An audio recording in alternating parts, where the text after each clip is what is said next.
السلام علیکم ناظرین، میں ہوں سمیع ابراہیم اور آج ایک اہم ایشو ہے جس پر میں بات کروں گا، تحریک عدم اعتماد وزیر اعظم عمران خان کے خلاف۔ 3-4 اس میں بڑے اہم ایشوز ہیں۔ کیا یہ تحریک عدم اعتماد کامیاب ہوگی؟ اس تحریک عدم اعتماد کے پیچھے کون ہے؟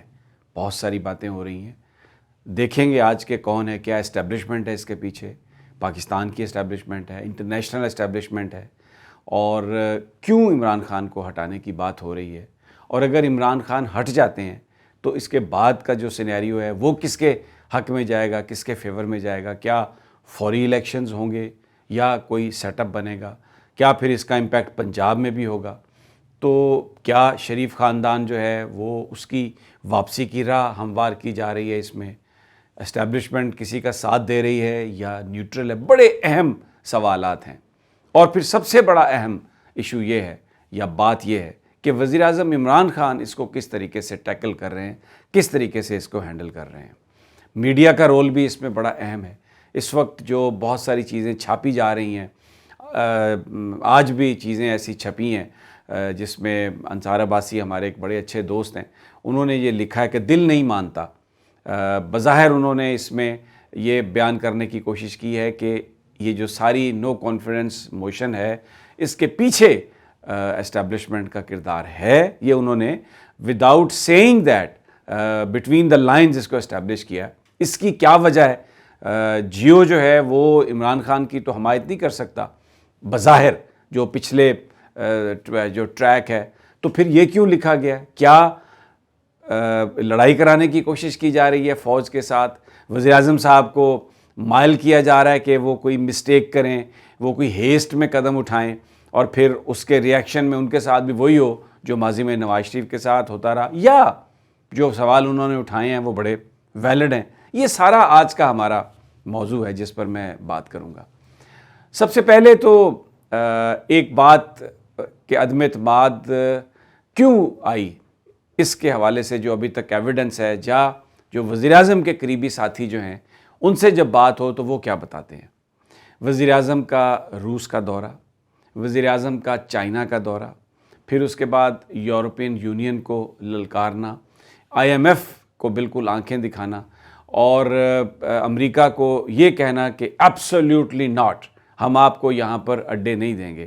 اور یوکرین کے معاملے پر تو خصوصی طور پر جو پاکستان نے جو سٹینس لیا ہے، روس کے ساتھ جس طرح کھڑا ہوا ہے، اور ان کے ساتھ وزیر اعظم صاحب کا دورہ ماسکو، اور ان دنوں جب وہاں سے یوکرین پر حملہ ہوا اور پاکستان نے ان کے ساتھ MOU کیے رشیا کے ساتھ، یہ وہ ساری چیزیں ہیں جو بیسیکلی اس جو تحریک عدم اعتماد ہے اس کی وجہ بنی ہے۔ اور ہو سکتا ہے کہ اگر وزیر اعظم بہت تیزی سے یہ کام نہ کرتے، یعنی رشیا نہ جاتے، چائنا نہ جاتے، تو یہ عدم اعتماد تھوڑے ٹائم کے بعد آ جاتی، لیکن امریکہ بہرحال عمران خان صاحب کو نکالنا چاہتا ہے۔ اس لیے ماضی میں بھی ہم نے دیکھا ایسا ہی ہوا ہے، جس نے بھی انٹرنیشنل اسٹیبلشمنٹ کو چیلنج کیا ہے اس کا حشر پاکستان میں بہت برا ہوا ہے۔ ذوالفقار علی بھٹو کو دیکھ لیں آپ، انہوں نے نیوکلیئر پروگرام بنایا، اسلامک سمٹ یہاں پر کیا، سربراہی کانفرنس کی، اور پہلی دفعہ تیل کا ہتھیار ویسٹ کے خلاف استعمال کیا۔ پھر وہ ان کی جو پالیسیز تھی وہ کہتے تھے کہ سوشلزم ہماری معیشت ہے، تمام چیزوں کو نیشنلائز کیا، اور بھی انہوں نے ایسے کام کیے اس خطے میں جو امریکہ کو ناپسند تھے۔ تو اس کے بعد پھر ان کی آخری تقریر راجہ بازار میں جب انہوں نے کہا کہ سفید ہاتھی مجھے مارنے کے لیے تلا ہوا ہے، اور وہی ہوا، اور وہ انہوں نے پاکستان کے لیے اپنی جان کی قربانی دی۔ ضیاء الحق بہت زیادہ ان کے بارے میں کنٹروورسیز ہیں، انہوں نے بھٹو کو مارا، بہت زیادہ لوگ ان پر تنقید بھی کرتے ہیں، ہی واز اے ڈکٹیٹر، لیکن ان کا بھی یہاں اس وقت جب وہ ایکسیڈنٹ ہوا وہ وقت تھا جب وہ امریکہ کو چیلنج کر رہے تھے۔ افغانستان میں رشیا کو شکست دینے کے بعد وہ یہ جو سارا معاملہ تھا یہ سینٹرل ایشین سٹیٹس تک لے جانا چاہتے تھے، اور انڈیا میں بھی انہوں نے کشمیر کے اندر جو ایک انڈیجنس موومنٹ تھی وہ اس کو بھی سپورٹ کرنا چاہ رہے تھے۔ تو اس وقت امریکہ نے ان کو ایلیمینیٹ کیا۔ اس میں کوئی شک نہیں کہ ہماری اپنے ادارے کے اندر کچھ لوگوں نے اس کو فیسیلیٹیٹ کیا، لیکن ایک جو بظاہر جس بات پر کنسنسس ہے سب کا کہ یہ سازش ان کو ایلیمینیٹ کرنے کی باہر ہی تیار ہوئی تھی۔ پھر ہم نے دیکھا کہ پرویز مشرف صاحب کو بھی ایلیمینیٹ کیا گیا جب کونڈالیسا رائس نے وہ ایک ایگریمنٹ کروا دیا بے نظیر بھٹو صاحبہ کا، اور وہ اس ملک میں تبدیلی لانا چاہ رہی تھیں، تو پرویز مشرف پر دوغلے پن کا اور یہ الزام وہ الزام کر کے ان کو بھی نکلوا دیا گیا۔ تو اب عمران خان صاحب جو کرنا چاہ رہے ہیں پاکستان کے حوالے سے، پاکستان کی خارجہ پالیسی انڈیپینڈنٹ بنانے کی جو انہوں نے کوشش کی ہے، تو اس کا خمیازہ انہیں اسی صورت میں بھگتنا پڑنا تھا۔ اور یہ جو عدم اعتماد کی موومنٹ آئی ہے، جو موشن آئی ہے، یہ بیسیکلی اس میں ایک بڑا ہاتھ ہے۔ ایک اور بھی خیال ہے اس کے حوالے سے، یہ میں آپ پر چھوڑتا ہوں۔ کچھ لوگوں کا یہ خیال ہے کہ جو پاکستان کی جو افواج ہیں، پاکستان کی جو اسٹیبلشمنٹ ہے، وہ اب اس وقت نیوٹرل ہو گئی ہے۔ اس سے پہلے وہ ہمیشہ عمران خان کو بچانے کے لیے آتے تھے، عمران خان کے ساتھ پوری طرح کھڑے ہوتے تھے۔ اب وہ عمران خان کے مخالف نہیں ہیں، لیکن وہ جو سارا اکتوبر کا جو معاملہ ہوا، جس میں کچھ تقرری و تبادلوں کا معاملہ تھا، کچھ پروموشنز کا معاملہ تھا، اس پر آ کے کچھ جو تعلقات ہیں وہ اس طرح سے سرد ہوئے، کشیدہ ہوئے کہ پاکستان کی اسٹیبلشمنٹ نیوٹرل ہو گئی۔ اور ان کی اس نیوٹرلٹی کو اپوزیشن نے، آصف زرداری صاحب نے، وہ ایک بڑے ذہین آدمی ہیں، انہوں نے اس کو بھانپا، اور پھر جب اس حوالے سے گفتگو ہوئی تو ذرائع یہ بتاتے ہیں کہ اسٹیبلشمنٹ کی طرف سے بالکل یہ جواب تھا کہ یہ جو پولیٹیکل معاملہ ہے، ہم اس میں اب نہیں آئیں گے۔ تو ان کی جو نیوٹرلٹی تھی یا ان کا جو رسپانس تھا، اس کو فیل اسی طرح کیا آصف زرداری صاحب نے کہ اب لوہا گرم ہے، اگر ہم عمران خان کے خلاف نکلیں تو ہم اس کو ہٹا سکتے ہیں، اسٹیبلشمنٹ اس کو بچانے کے لیے نہیں آئے گی۔ اور اسی بات پر انہوں نے نواز شریف کو بھی کنونس کیا۔ عمران خان صاحب کے لیے جو سب سے بڑی پرابلم اس وقت ہے، وہ پچھلے 2-3 سال میں ایک تو یہ ایشو ہے کہ امریکہ ان کو نکالنا چاہتا ہے، یہ اپنی جگہ پر موجود ہے۔ دوسرا، ان کی جو پارٹی کی جو ہینڈلنگ تھی، اگر وہ بہتر ہوتی تو آج عمران خان صاحب ایک بہتر پوزیشن میں ہوتے اسٹیبلشمنٹ کا مقابلہ کرنے کے لیے۔ بہت سارے نان الیکٹڈ لوگ، بہت سارے ایسے لوگ جن کا پی ٹی آئی کے نظریات سے کوئی تعلق نہیں تھا، انہوں نے عوام، پی ٹی آئی اور عمران خان کے بیچ میں ایک دیوار کھڑی کی، اور رابطہ عمران خان کا کم رہا اپنے ممبران کے ساتھ، اپنے لوگوں کے ساتھ۔ اور وزراء میں ہم جس ایم این اے سے بھی بات کرتے ہیں، وہ کہتے ہیں کہ وزراء میں اتنا تکبر تھا کہ وہ بات تک کرنے کے لیے تیار نہیں تھے۔ جو کچھ انہوں نے کیا، اس کا سارا ڈسکریڈٹ جو ہے وہ عمران خان کے کھاتے میں آیا، جو کہ پاکستان کے لیے جنگ کر رہا تھا، سب کچھ ہو رہا تھا۔ اب اس صورتحال نے خاصا مشکل ایک پیدا کر دی ہے عمران خان صاحب کے لیے۔ اسلام آباد میں جو تازہ ترین ہے، میں آپ کو بتا دیتا ہوں، آج بھی لوگ یہ کہہ رہے ہیں یہاں پر جو معاملات کو سمجھتے ہیں، ان کا یہ کہنا ہے کہ اگر allies P M L Q, Muttahida Qaumi movement, G D A, Balochistan Awami party, اگر الائز نے عمران خان صاحب کو نہ چھوڑا تو پھر ان کی حکومت بچ سکتی ہے، یہ موشن جو ہے یہ ناکام ہو جائے گی۔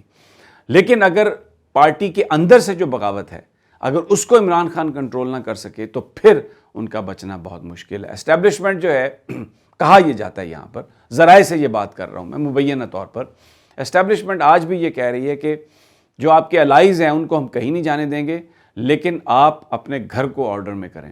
اب بہت سارے لوگ یہ کہتے ہیں کہ گھر کے اندر جو ڈس آرڈر ہے، اس کے پیچھے بھی کوئی نادیدہ قوتیں ہیں، ہو سکتا ہے کہ یہ کوئی ادارے کے طور پر کہیں کسی نے فیصلہ نہ کیا ہو، لیکن کچھ انڈیویجولز جو ضرور اپنی ہمدردیاں بدلتے ہیں، دوستیاں بھی ان کی ہوتی ہیں، شاید ان کا کوئی اس میں رول ہو۔ بہرحال یہ ساری اسپیکولیشن ہے جو میں نے آپ کو بتائی۔ حکومت اس کو کیسے ڈیل کر رہی ہے؟ دیکھیں 18th امینڈمنٹ میں یہ قرار دیا گیا کہ اگر نو کانفیڈنس کے معاملے پر کوئی بھی ممبر اپنے وزیر اعظم کے خلاف ووٹ دے گا تو اس کا ووٹ ضائع ہو جائے گا، وہ یعنی ڈی سیٹ ہو جائے گا۔ حکومت اس کو جس طریقے سے انٹرپریٹ کر رہی ہے اور جو فیصلہ کیا میں آپ کو بتا رہا ہوں کہ پی ٹی آئی کے وہ ایم این ایز جن کے بارے میں شک ہے، اس کی لسٹ عمران خان صاحب کے پاس موجود ہے، وہ ابھی اسپیکر صاحب کو خط لکھنے والے ہیں۔ اس کے بعد پی ٹی آئی نے یہ فیصلہ بھی کیا کہ کوئی بھی ان کا ایم این اے نو کانفیڈنس جس دن موو ہوگی، اس پر ووٹنگ ہوگی، وہ اسمبلی میں نہیں جائے گا۔ تو اگر کوئی بھی آدمی اس دن اسمبلی میں جائے گا جو پی ٹی آئی کا ایم این اے ہے، وہ ازیوم کیا جائے گا کہ وہ ڈیفیکشن کر رہا ہے، وہ جا رہا ہے اپوزیشن کے ساتھ۔ تو اسپیکر صاحب رولنگ دے سکتے ہیں کہ جناب یہ ووٹ نہیں اس کا کاسٹ ہوگا یا ووٹ اس کا نہیں گنا جائے گا. اور اگر بعد میں یہ عدالت میں بھی چیلنج ہوتا ہے تو پاکستان کا آئین یہ کہتا ہے کہ اسپیکر یا سینٹ کی رولنگ یا جو بھی سینٹ یا قومی اسمبلی کے فلور پر ہو اس کو آپ کسی کورٹ آف لاء میں چیلنج نہیں کر سکتے.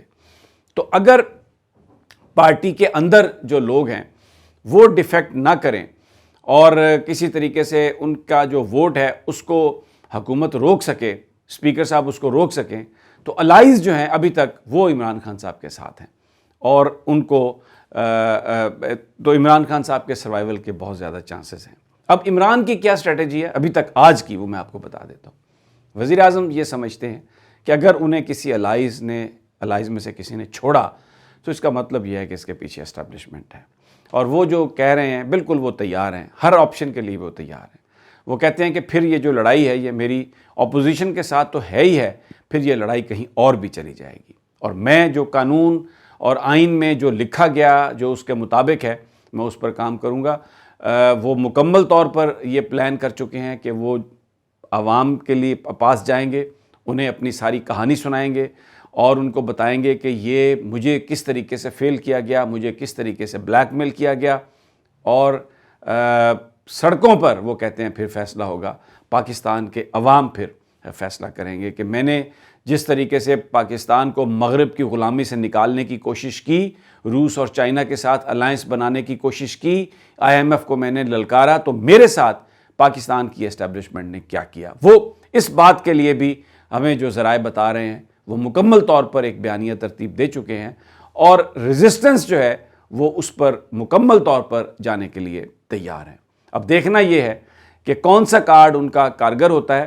اور ابھی کیونکہ مذاکرات ہو رہے ہیں عثمان بزدار صاحب کے حوالے سے بھی، ایک چیز تو نظر آ رہی ہے کہ بزدار صاحب کی تبدیلی ہوگی. ہو سکتا ہے فوراً نہ ہو، لیکن اگر سروائیو بھی کر گئے عمران خان صاحب تو عثمان بزدار جو ہیں ان کی وزارت اعلیٰ ضرور تبدیل ہوگی، کسی اور کو ان کی جگہ لگایا جائے گا.